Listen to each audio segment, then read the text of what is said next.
Il-Gvern flimkien mal-Malt Enterprise ħabbar it-tnedija ta' skemi li kienu tħabbru fil-pjan ta' rkupru f'April li għadda b'investiment totali ta' 20 miljun euro. Fil-binja tal-Malt Enterprise ġi spjegat kif fil-fatt se jiftħu l-applikazzjonijiet għal 3 skemi partikolari li b'kollox ikopru 12 miljun u 100,000 euro.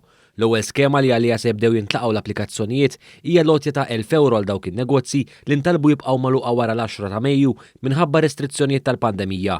Fil-fatt mill-25 ta' Ġunju, in-negozji eliġibbli se jintbagħtilhom messaġġ elettroniku sabiex jimlew formola sempliċi sabiex jirċievu din lotja. It-tieni skema li se tkun qed tiftaħ hija dik tal-għajnuna fil-kirja tan-negozji. Għal din l-iskema huma eliġibbli 2000 negozju li kellhom jalqu f'Marzu li għadda. Dan fil-waqt li dawk li fl-2020 kienu qed jirċievu l-wage supplement u l-għajnuna fil-kera issa wkoll se jkunu qed jirċievu nofs l-għajnuna li rċevew fl-2020.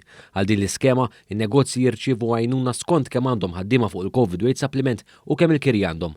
L-applikazzjonijiet għal din l-iskema se jinbagħtu f'nofs Lulju. It-tielet u l-aħħar skema li tnediet kienet dik ta' rifużjoni fuq il-kont tad-dawl. Permezz ta' din l-iskema se jiġi kopert nofs il-kont tad-dawl li ntbagħat lin-negozji għax-xhur ta' bejn Ġunju u Awwissu. Għal din l-iskema wkoll huma eliġibbli dawk li kellhom jalqu bejn Marzu u April tal-2021. Bħal fl-iskema tal-għajnuna tal-kera, l-għajnuna tingħata skont kemm in-negozji għandhom ħaddiema fuq il-COVID wage supplement u kemm il-kont tal-elettriku għandhom. Fix-xhur li ġejjin se jkun qed jintbagħat messaġġ elettroniku li permezz tiegħu s-sidien u n-negozjanti jkunu jistgħu japplikaw għall-iskema. Dwar dawn l-iskemi One News tkellem mal-kap eżekuttiv tal-Malt Enterprise Gert Farrugia hekk kif sostna l-importanza ta' din l-injezzjoni diretta fl-ekonomija Maltija. Farrugia tkellem ukoll dwar l-għajnuna kontinwa tal-Gvern fl-aħħar xhur minħabba l-pandemija.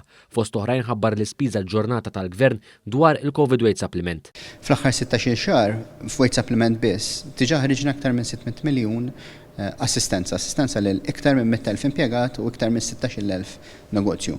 Dik hija assistenza li tajna xahar b'xahar u li prevista li tibqa' għaddejja u naħsbu li naqbżu 800 miljun f'assistenza għal employment finalment għal xogħol. Min-naħa tagħha l-Ministru għall-Intrapriża Mirjam Dalli irrimarkat kif din l-għajnuna tal-Gvern tkompli tixħed dawl fuq il-prijorità li jingħataw l-impjiegi f'pajjiżna. Iż-żmien ta' pandemija ċertament kienet sfida li ħadd ma seta' jipprevedi.